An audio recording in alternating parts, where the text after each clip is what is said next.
Hello guys. I hope तुम लोग अच्छे होंगे एंड तुम लोगों की प्रिपरेशन बहुत ही अच्छी चल रही होगी। तो आज हम इलेक्ट्रोस्टैटिक पोटेंशियल एंड कैपेसिटेंस पढ़ने वाले हैं। नहीं नहीं नहीं, मैं यहाँ पे तुम लोगों को पढ़ाने नहीं आया हूँ, क्योंकि मैं खुद मेरी भाई नैया डूब रखी है। मैं क्या पढ़ाऊँगा, मैं क्या तुम्हारी डाउट को सॉल्व करूँगा। But I tried my best and I wanted to thanks to the people who commented in my first first I mean या प्रीवियस वीडियो, जो कि मेरा फर्स्ट वीडियो भी था। And I try to clear your doubts, जो भी तुमने वहाँ पे पूछा था। कि मैं खुद भाई मैं तुम लोग मैं बता रहा हूँ, जिस जिस जिस चीज़ से तुम लोग गुजर रहे हो भाई, हमारा भी सेम है भाई। We are on the same boat. पर चलो कोई बात नहीं, I will save your time, क्योंकि मैं कुछ ज़्यादा स्ट्रेस और ओवर थिंक कर रहा हूँ। तो हो सकता है कि तुम भी कर रहे हो, तो तुम मत करो यार, मैं कर ले रहा हूँ तुम्हारे बदले। तो आज हम क्या करने वाले हैं भाई, 11 जैन है आज, हम अभी पढ़ने बैठे हैं। आज अप्रोक्स अभी 8-9 बज रहा है। तो आज मैं इस चैप्टर को कंप्लीट करूँगा एंड इसकी क्वेश्चन प्रैक्टिस मैं कल करूँगा। तो आज पूरा दिन मैंने क्या किया, आज हम थोड़ा बिजी थे, हमारे घर पे आज पूजा था, इसलिए मुझे पता था कि आज पूरा दिन मेरा उसमें जाने वाला है। तो इसलिए मैं 6 बजे उठ के पढ़ने का सोचा था, ऑल्दो वो हो नहीं पाया। पर कोशिश किया था मैंने, 10 मिनट मैंने पढ़ने की कोशिश करी कि चलो 10 मिनट पढ़ लेंगे तो वही फिर नींद हट जाएगी। पर नहीं हो सका, मैं 10 मिनट पढ़ा पर फिर वापस नींद आ गई मुझे। और कल 10th जैन को मैंने सॉल्यूशंस के कुछ एग्जाम्पल एंड क्वेश्चन प्रैक्टिस करी थी रात को। तो मैं उसको बताता हूँ तुम लोगों को मैंने क्या किया कैसे किया, क्योंकि किसी का डाउट था थोड़ा कि कैसे कर रहे हो तुम, तो मैं तुम्हें बताऊँ। वैसे ऑल तो मैंने बताया भाई बहुत ही ज़्यादा डिटेल में, पता नहीं तुम्हें कैसे समझ नहीं आ रहा, पर मैं फिर बताता हूँ। देखो, सेम हमारा सेम हालत है। हो सकता है तुम्हारा अच्छा हो, बेटर हो, तुम क्वेश्चन सॉल्व कर पा रहे हो। पर जैसा मैंने सॉल्यूशन वन शॉट से क्लियर किया, अब वन शॉट मतलब ये नहीं होता कि तुम पूरा कॉन्सेप्ट समझ जाओ, ठीक है, कॉन्सेप्ट बिल्कुल समझ नहीं आता वन शॉट से। पर हाँ, चैप्टर का ओवरव्यू मिल जाता है, फॉर्मूलाज पता चल जाते हैं, कहाँ पे फॉर्मूला कैसे लगेगा उसका आइडिया हो जाता है। और हमें अभी पास होने के लिए बस इतना ही चाहिए, इतना काफ़ी है हमारे लिए। फिर हम क्या करेंगे, एनसीईआरटी के एग्जांपल्स एंड बैक एक्सरसाइजेस के क्वेश्चन सॉल्व करेंगे। तो मैंने भी भाई वही किया, मैं मस्त भाई जोश में किया भाई, मैं तो पूरा चैप्टर पढ़ चुका हूँ, मेरे लिए तो भाई ये क्या ही है, मैं तो तुरंत कर लूँगा। फिर मैं जब क्वेश्चन सॉल्व करने गया तो भाई ऑब्वियसली नहीं होने वाला था, क्योंकि डायरेक्ट फार्मूला पुट करके आंसर नहीं आते अब, ठीक है। थोड़ा कॉन्सेप्चुअल क्वेश्चंस होते हैं एनसीईआरटी के भी एग्जाम्पल एंड एक्सरसाइजेस में। अगर तुम्हारा मेरे जैसा हाल है तो थोड़ा तुमसे नहीं बन रहा होगा, न्यूमेरिकल्स भी सॉल्व नहीं होंगे एंड इजी वाले क्वेश्चंस नहीं पूछते अब, ठीक है। तो तब क्या कर रहे हैं, हमें एटलीस्ट तुमसे अगर नहीं बन रहा है ना, तो एटलीस्ट तुम एग्जाम्पल एंड एक्सरसाइज, मैंने भी देखो यही किया है, ठीक है। जो मैं कर रहा हूँ वही मैं तुम्हें बता सकता हूँ। तो मैंने एटलीस्ट क्या किया, मैंने सीख लिया कि भाई कैसे कहाँ पे फॉर्मूला पुट हो रहा है। उससे मुझे एटलीस्ट ये तो पता चल गया मेरा फॉर्मूला कैसे पुट हो रहा है, फॉर्मूला याद हो गया भाई, मेमोराइज कर लिया मैंने। अभी हमारे लिए इतना काफ़ी है, ठीक है, हम अभी इतना कर लेंगे। हमने चैप्टर कंप्लीट कर लिया, क्वेश्चंस भी भाई हमने फॉर्मूला वॉर्मूला पुट कर लिया। एक बार भाई हमें पता चल गया कि कैसे कहाँ पे क्या लगता है, हमने पैटर्न समझ लिया क्वेश्चन का।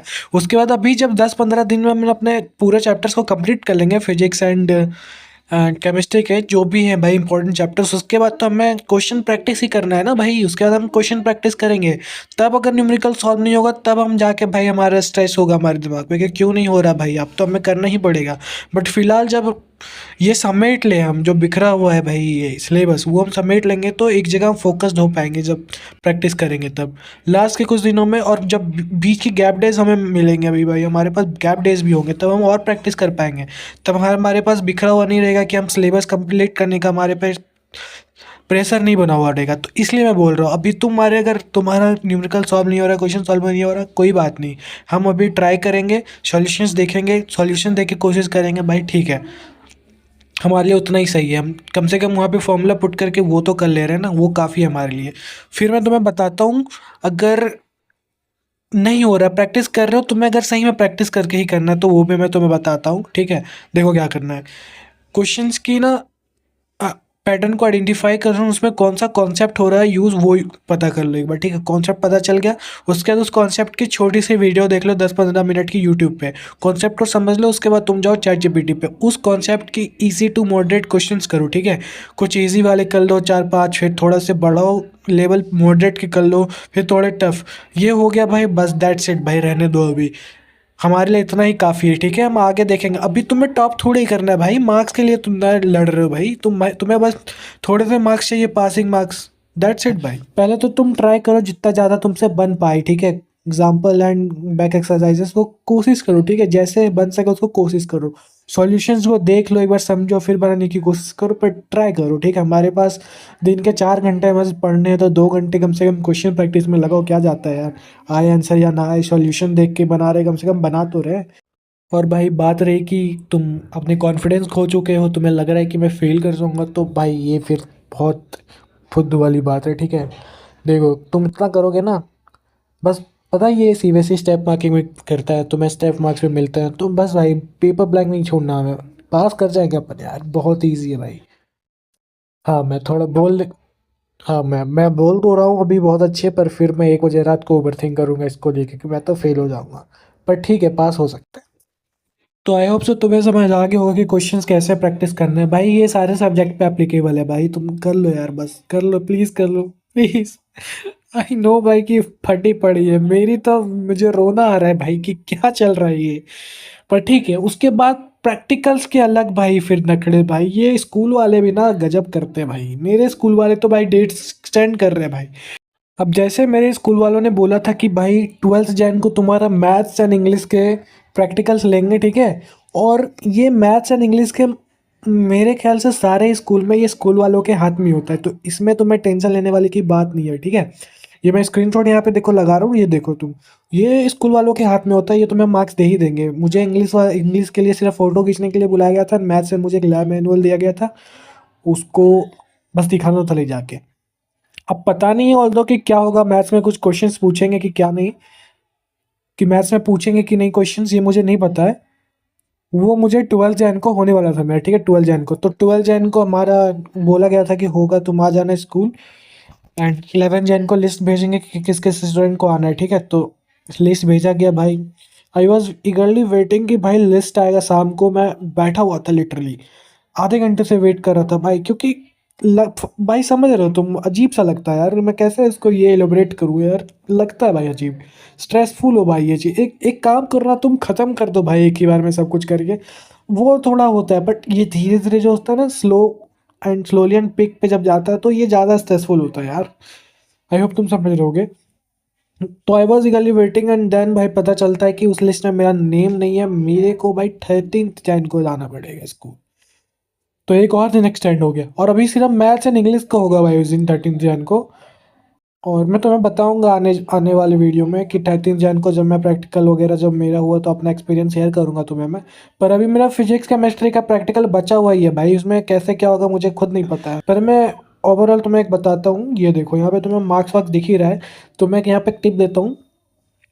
तुम्हारे स्कूल वाले ने तुम्हें एक प्रोजेक्ट फाइल बनाने को दिया ही बोला होगा, वो दिया ही होगा, तो वो प्रोजेक्ट फाइल के एम को याद कर लेना। एंड एक्सपेरिमेंट को क्या करना है, एक्सपेरिमेंट को 8 एक्सपेरिमेंट फिजिक्स में दिया हुआ है, ठीक है? तुम केमिस्ट्री का देख लेना, तो 8 एक्सपेरिमेंट के एम को याद कर लेना। एंड अगर पूरा 8 एक्सपेरिमेंट याद कर सको तो और ज़्यादा बेटर है भाई, आराम से हो जाएगा याद, तो उसके रीडिंग रिजल्ट ये सब भी याद कर लेना। एंड चिंता मत करो भाई, वो मार्क्स दे ही देंगे भाई, मुझे जहाँ तक मैंने सीनियर से बात करा है, वो मार्क्स दे देते हैं। देखो अगर तुम्हारे स्कूल वाले ने पूरा एक्सपेरिमेंट अच्छे से परफॉर्म करवाया है, ठीक है, फिर तो तुम्हें एक्सपेरिमेंट याद करना ही पड़ेगा, नो चांसेस। पर तुम्हारे स्कूल में कोई एक्सपेरिमेंट नहीं करवाया आज से पहले कभी भी, और अगर तुम नॉन स्कूलिंग से बिलोंग करते हो, फिर तो बिल्कुल भी चांसेस नहीं है।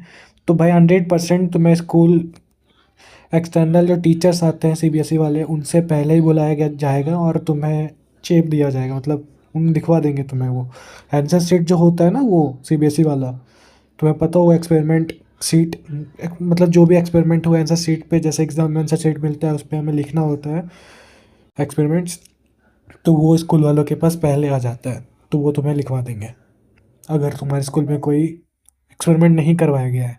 पर अगर ईमानदारी से एक्सपेरिमेंट करवाया गया है, तो तुम्हें एक्सपेरिमेंट याद तो करना ही पड़ेगा। और बाकी वाइवा में सिर्फ हमें 4-5 मार्क्स का है वो, तो उसमें हमें इजीली 4 मार्क्स मिल ही जाएगा, तुम आंसर करो या ना करो, डोंट स्ट्रेस अबाउट इट। मैं खुद स्ट्रेस बहुत ज़्यादा ले रहा हूँ इसको लेके, बस थोड़ा कॉन्फिडेंट रहना, इतना भी नहीं रहना कि भाई फिर टीचर्स को लगे कि तुम ही सर्वश्रेष्ठ ज्ञाता हो, कि तुम्हें ही सब आता है, फिर तुमसे ही वो क्वेश्चन पूछेंगे। वैसे मुझे पता नहीं है, मैं खुद एक्सपीरियंस फर्स्ट टाइम मैं गेन करूँगा उसके बारे में, पर this is what I have felt.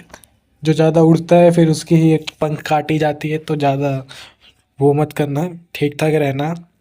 Good behaviour, behaviour मेरे को ना एक वॉइस नोट हमारे स्कूल वालों ने भेजा था कि बिहेवियर के बेसिस पे मार्क्स मिलेंगे तुम्हें ज़्यादा। ये एक हिंट होता है, ठीक है, बेसिकली एक हिंट ही होता है, ठीक है। सीबीएसई के मोस्ट ऑफ द स्कूल्स में तुम्हें मार्क्स मिल जाता है।